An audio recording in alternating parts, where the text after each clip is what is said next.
Poor girl mistook a millionaire CEO for a scammer, but what she did made him fall head over heels. She thought he was a thief. He thought she was crazy. But maybe fate has a sense of humor, because the girl with nothing but a broken heart and a worn-out backpack ended up being the only person who ever looked past his name, his bank account, his carefully built walls, and saw the man beneath all the armor. And that's how it began. Not with a kiss, but with the swing of a bag, and a mistake that would rewrite both of their lives. The girl with the backpack. The airport smelled like bad coffee and disappointment. Louisa Morris walked past the glass sliding doors with a half-crushed resume folder in one hand and the taste of another rejection still lingering in her throat. The chocolate shop she'd applied to had offered her exactly what the last 3 interviews had: a soft no and a harder silence. Her backpack, old and fraying at the corners, sagged from her shoulder like it too had given up. She muttered to herself, "Great, 4 interviews, 0 offers. Maybe next I'll sell gum in the parking lot." The words tried to sound sarcastic, but they wobbled under the weight of barely held-in tears. Then it happened. Just as she was about to leave, her eyes caught an older woman, probably in her 70s, struggling with a suitcase. And behind her, a man was closing in.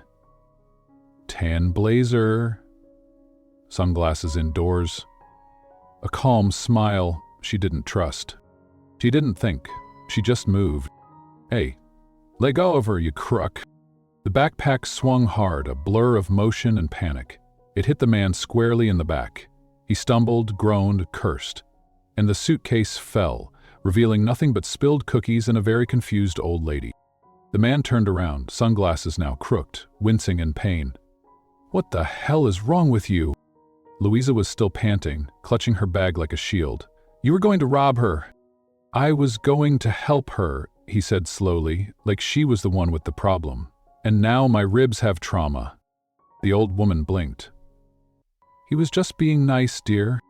A pause, then silence. Then the man reached into his jacket and handed her a card. "Dylan Miller, CEO, Miller Enterprises." She squinted at it. "That sounds fake." He raised an eyebrow. "Do fake CEOs usually get assaulted in public?" "No," she mumbled. "But maybe they should." And for some reason he laughed, a low, amused laugh that seemed to echo in her chest. "Tell me," he asked, "do you hit people often, or am I just special? Only the charming ones who seem like they steal purses?" He walked away eventually, with a sarcastic wave and a bruised ego. She stayed behind, staring at the card in her hand. It felt heavy, real, unexpected. The next morning, Louisa found herself in a dingy coffee shop near the bus station, eating a cold croissant and sipping something that claimed to be coffee. She hadn't slept. The Dylan Miller card was still in her bag, a silent dare she hadn't yet accepted. And then, as if summoned by fate, he walked in again. Same calm confidence, same damn smile. "I was hoping I'd find the crazy airport lady again," he said, placing a cappuccino and a warm croissant in front of her. "Mind if I sit?" She blinked. "You're stalking me?" "I call it follow-up." He asked if she wanted a job. A real one. A temporary assistant role, helping him with a humanitarian project in the countryside. Nothing permanent, just something small. And all Louisa could do was laugh in disbelief. "You're serious?" As serious as a man with bruised ribs and an opening for a fearless assistant. She hesitated because she didn't trust him, and worse, she didn't trust herself. But she said yes anyway. Because something about him, something beneath the suits and sarcasm, felt real. Not polished, not practiced, just a little bit lost. And maybe that's why she went? Not for the paycheck. Not for the chance. But for the way he had looked at her even after the backpack incident. As if he saw something in her no one else had even bothered to look for. That's how it started. Not with love, not even with kindness. Just a misunderstanding. A mistake. And 2 people who didn't realize yet how much they needed each other. Chapter 1. The First Mistake. Louisa never planned on hitting a millionaire. And certainly not with a backpack filled with breath mints, an old resume, and a water bottle that leaked through all of her rejection letters. But desperation turns instinct into action. When she saw the man in the blazer and sunglasses reaching for the old lady's suitcase, she didn't see help. She saw trouble, a scammer, a thief, maybe even worse. So she did what any self-respecting, broke, unemployed woman with $3 to her name and a bruised ego would do. She yelled, and she swung. What followed was a mixture of chaos and comedic timing. Cookies spilled, an old lady gasped, a man cursed, and Louisa's life? It quietly changed forever. The moment Dylan turned around, sunglasses in hand, she realized something was off. He didn't look angry. He didn't look criminal. He looked amused. "Was I really that suspicious?" he asked. She didn't answer. Her pride wouldn't let her. He handed her a card. "Miller Enterprises," she read aloud. "You expect me to believe this isn't fake? You're welcome to Google me after you Google how to apologize with dignity." That was the beginning. A collision, not a conversation. An accusation, not a connection. But the universe, as it often does with two people who are meant to collide, wasn't done yet. The next day, Louisa tried to forget about it. She applied for 3 more jobs, ate a cold sandwich on a bench, counted the coins in her wallet twice. But when she walked into a cafe near the bus station, her world flipped again. There he was. Same man, same sunglasses, less bruised but with the same irritating confidence. "You again?" she asked.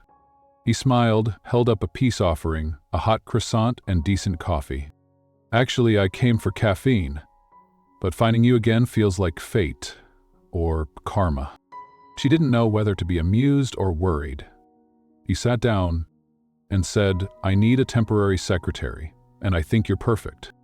Louisa nearly choked on her toast. "You're kidding. You're smart, unfiltered, and you're the only person who's ever hit me for trying to help someone." "You mean impulsive and possibly violent?" "I mean courageous." He told her about a humanitarian project, a rural village, a 2-week assignment, housing included, real pay, real contract. Louisa laughed, out loud, at the absurdity of it all. "By me? Because you didn't know who I was, and you still stood up for someone you thought was defenseless." She looked at him, into those calm but exhausted eyes, and something shifted. He wasn't just a CEO. He was a man carrying something heavy behind that polished smile. And maybe, just maybe, she understood that weight. That night, she didn't sleep. The next morning, she Googled him. There it was, Dylan Miller, youngest CEO of the decade, quiet philanthropist, powerful, mysterious.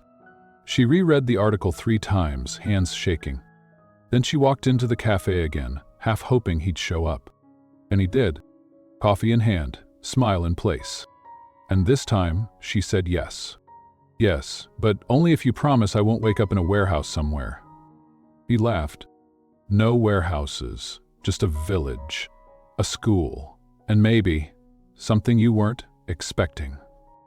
The SUV pulled up outside her building 3 days later. She wore her best jeans and a shirt that wasn't technically hers. Her backpack still sagged, still frayed. But her eyes, those had changed. She was scared, yes. But she was also ready. For what? She didn't know yet. All she knew was that the man behind the wheel once got smacked in the ribs by her and still came back with coffee. And sometimes, the best kind of love begins with the worst kind of mistake. Chapter 2: The Village That Waited. They arrived just before sunset, when the sky looked too tired to be anything but honest. Louisa stepped out of the car, her legs stiff, her throat dry. She didn't speak, neither did he. The air smelled like dust and eucalyptus. A child ran past barefoot, giggling, a kite made of plastic bags fluttering behind her. "This place doesn't need fixing," she whispered. "It needs remembering." Dylan didn't reply, just stood beside her, still as the trees. The house they stayed in was simple, 2 bedrooms, 1 kitchen, and walls thin enough to hear your thoughts echo if you weren't careful. They each had a room, that was the rule. That night, Louisa tried to sleep, but the quiet was too loud. She stared at the ceiling, counting regrets. Somewhere around number 7, she heard something. Footsteps. Not frantic, but not steady either. She cracked the door. At the top of the stairs, under a single dim light, Dylan sat hunched forward, his forehead resting on his knees, his chest rising and falling like it hurt to breathe. She didn't ask what was wrong. She sat beside him, knees brushing, her presence saying more than questions ever could. He didn't look at her, just spoke to the night. My brother died in a village like this. The words sat heavy in the air, like they didn't want to be touched. Who was 19, we were volunteering, there was a fever, expired medicine, a mistake. He was gone before help came. Louisa didn't move, didn't speak. He kept going. Everyone praised me for continuing the projects after that, said I was brave. But it wasn't bravery. It was guilt wearing a tie. He let out a breath that sounded like it had been stuck for years. I build schools because I couldn't save him. I write checks because I couldn't hold his hand. And I smile because if I don't, I'll scream. Louisa leaned her shoulder gently against his. He looked at her then, and in his eyes was the boy he once was, the one who lost too much, too young. I didn't bring you here to help me, he said. But, somehow, you already are. In the morning, Dylan was Dylan again. Blazer pressed, smile rehearsed. But Louisa saw the space between the seams. He passed her a cup of coffee without a word. She took it, and for the first time, didn't feel like a stranger. They didn't talk about the night before. They didn't need to, because healing rarely announces itself. It simply begins, with two people sitting in the dark and choosing not to leave. Chapter 3. One step closer, two steps back. Louisa never believed in quiet mornings. They always made her feel like something was waiting to go wrong. But that morning, it felt different. The village came alive in its own soft rhythm. Children laughing, pots clinking, someone sweeping a porch while humming a tune Louisa didn't recognize but felt like she'd always known. She met Dylan in the kitchen. He looked tired, but lighter. Less armor, more eyes. I've got a meeting with the engineers. Want to come? She blinked. Me? You said my taste in flooring was criminal. I figured I could use a second opinion. He smiled. Only if you're ready for brutal honesty. That's the only kind you give. They walked side by side down the dirt road toward the construction site. No one talked about what had passed between them on the stairs the night before, but it lingered. In the space between their hands that almost touched. In the glances they shared when no one else was looking. Later that afternoon, they visited the field where the school garden would be planted. The biologist, Mrs. Celia, a woman with sun-cracked skin and a voice like wind chimes, showed them leaves that healed fevers and herbs that dulled pain. Dylan listened, Louisa asked questions, and for a while it felt like they were just two people on a field trip, not a CEO and a girl still learning how to belong in her own life. But fate has a cruel sense of timing. As Louisa stepped over a root, her ankle twisted. Hard. She gasped. Dylan was at her side before she could pretend it didn't hurt. Sit, don't argue. I'm fine. You're not. And I'm not risking you turning into a martyr on my watch. He crouched, inspected the swelling, then looked at her. It's not broken, but you're done walking for today. What does that even mean? Dylan. Before she could stop him, he scooped her up, effortlessly. Put me down. I'm not some fragile. You're not. You're just injured. And I care. That last line landed harder than the fall. She looked at him. His face was serious, focused, but in his eyes there was something softer. Not pity. Real, terrifying, inconvenient care. Back at the house, he made a cold compress, wrapped her ankle like a pro, and stayed quiet. She watched him as he tied the final knot in the bandage. You've done this before. Once. For someone I couldn't save. Silence. Then, without looking at her, you don't have to keep staying. I know, but I want to. He finally met her eyes. Even after everything? Especially after everything. Chapter 4. When trust breaks without warning. The days had settled into a rhythm. Coffee that was barely drinkable, meetings that turned into laughter, and glances that lingered a little too long. Louisa had started to believe in the space between them. Not love, not yet, but something like it. Something like maybe. Then came the Wednesday that changed everything. The village was alive with celebration. Donations had arrived, books, toys, supplies. Children ran barefoot across the square, and the old women laughed like girls again. Louisa was unloading boxes when she saw Clara Rivero, the local coordinator, motion Dylan aside. She didn't mean to eavesdrop, but it was impossible not to notice. The way Clara pointed at her. The way Dylan's expression shifted from open curiosity to quiet tension. She kept her hands moving, stacking boxes, her smile brittle, like glass on the verge of cracking. Minutes later, he walked toward her, not with the warmth she'd come to expect, but with that other look, the one CEOs wear when they're about to fire someone. "Louisa, can we talk?" They stepped aside, behind the supply truck. Dust swirled in the air. "There's been an issue," he began. "Some donation funds are missing." She stared. "Okay, and?" "They said you were the last person alone with the shipment." The words didn't just cut. They bled. "Are you accusing me?" "I'm not accusing anyone, I need to ask." "You need to ask," she repeated, her voice cracking. "You brought me here. You trusted me. Or I thought you did.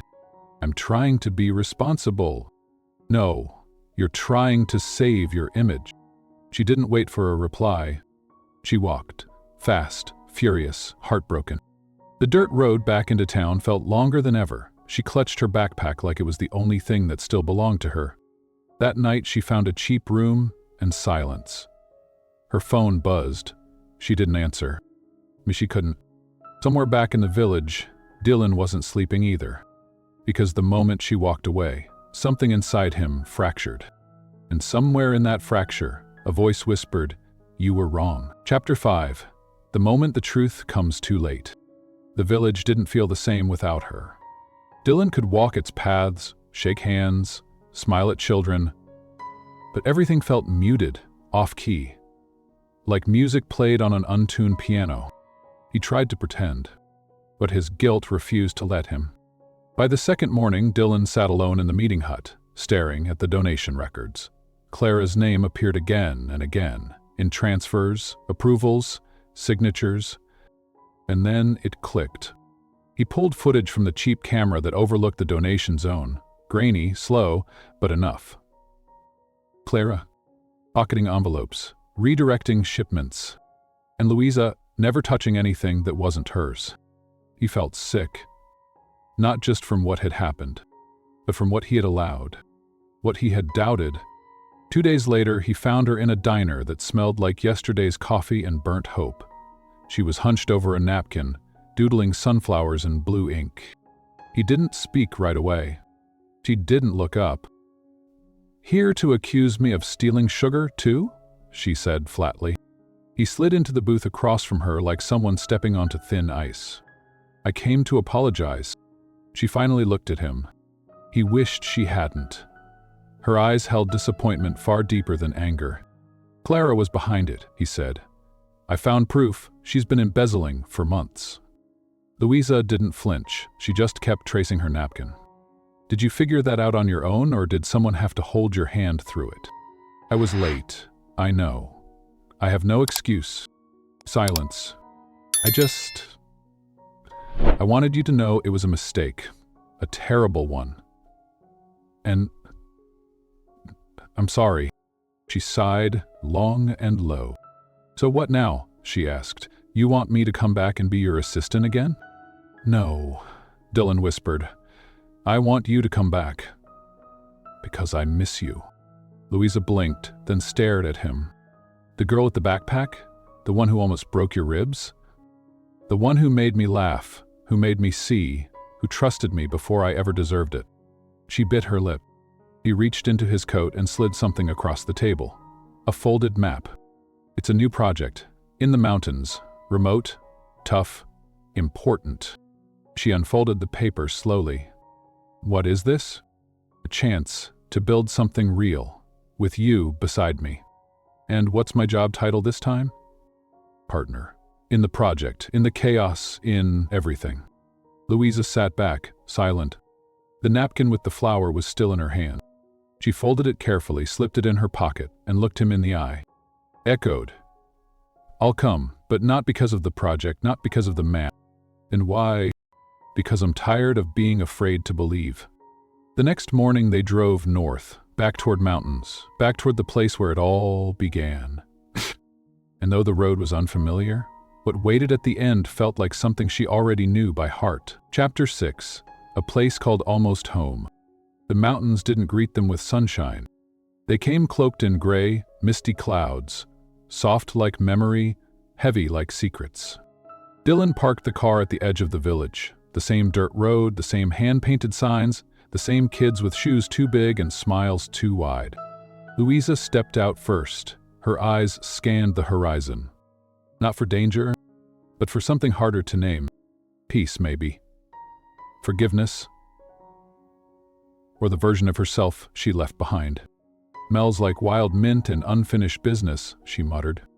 That's the local scent, Dylan replied. Limited edition. She cracked a small smile.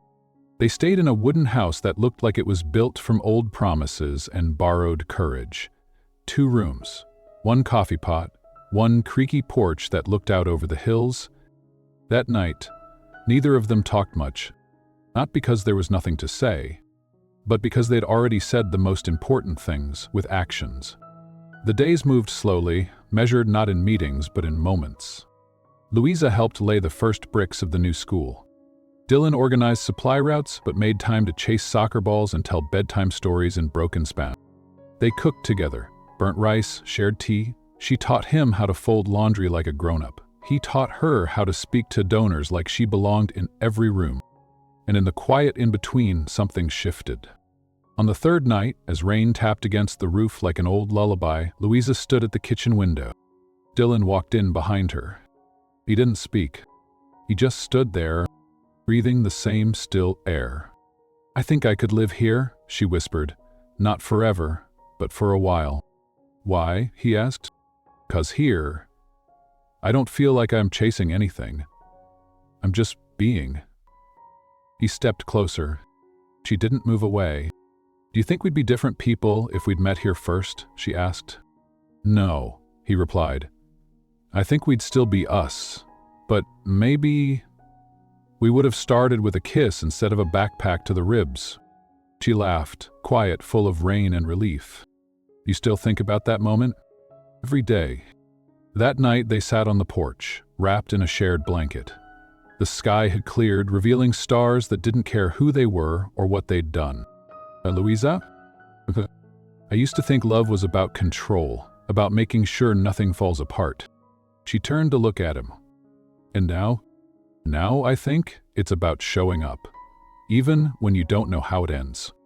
And in the stillness that followed, she reached for his hand. Not because she needed him, but because she wanted him. And that changed everything. Chapter 7. When the past knocks twice. The call came just after midnight. Dane's phone buzzed once, twice, then fell silent on the nightstand. He didn't answer. Louisa stirred under the blanket. Everything okay? He stared at the screen. It's from my grandfather's office. They don't call unless something's wrong, or something's public. By morning, it wasn't just something. It was everything. His name was everywhere. News alerts, financial reports, leaks. One headline read, "The billionaire behind the charity facade. What Dylan Miller isn't telling you." His past, business lawsuits, a mismanaged investment, a confidential payout, splashed across every page. And suddenly, the village no longer felt quiet. People stared differently. Whispers clung to doorways. Even the children, too young to understand, played more carefully around him. Louisa didn't confront him. Not yet. She watched, waited, measured his silence. He moved through the day like someone holding their breath underwater. Functioning, smiling, but slowly drowning. That night, she found him on the steps again. Same posture, same folded hands. "You're disappearing again," she said softly. "I'm protecting what matters." "From what?" "From me." He stood, pacing. I told you I was broken, you just never asked how deep the cracks went. She shook her head. I didn't ask, because I didn't care about the cracks. I care about the man who sat with me on the porch, who carried me when I fell, who built a school and made kids laugh. Version of me is temporary.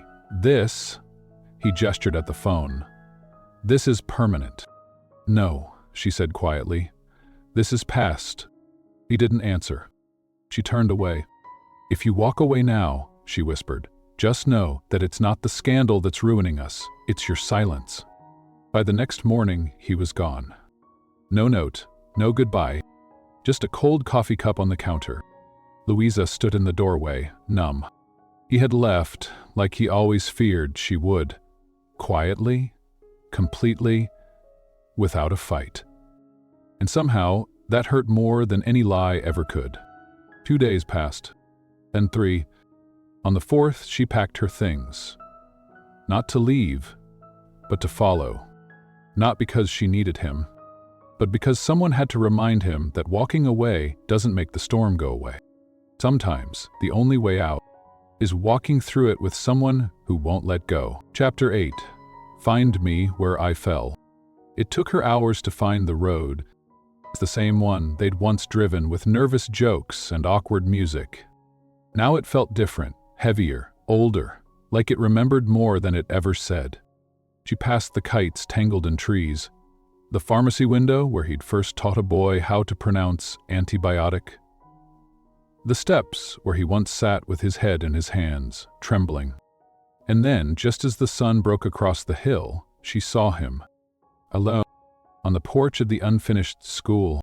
No sunglasses, no blazer, just a man with too much in his chest and nowhere left to put it.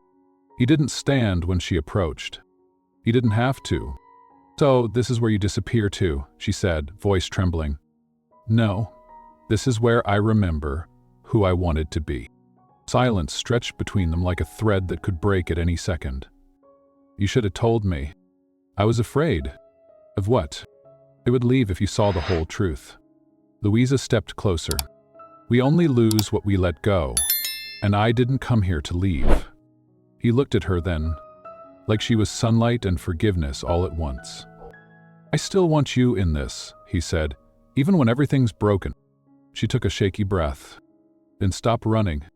I don't know how. Then let's learn together. She held out her hand, and when he took it, it wasn't just a gesture. It was a vow. They didn't kiss. They didn't cry. They just stayed.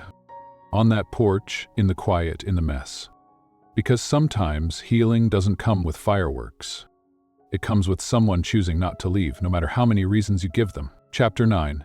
The Truth Between Us. They came back from the village, quietly. No speeches, no explanations. Just the two of them, seated side by side in a car where silence no longer felt like distance. It felt like trust. Louisa leaned her head on the window, watching the skyline of the city rise like a cold monument to everything he used to be. You okay? Dylan asked.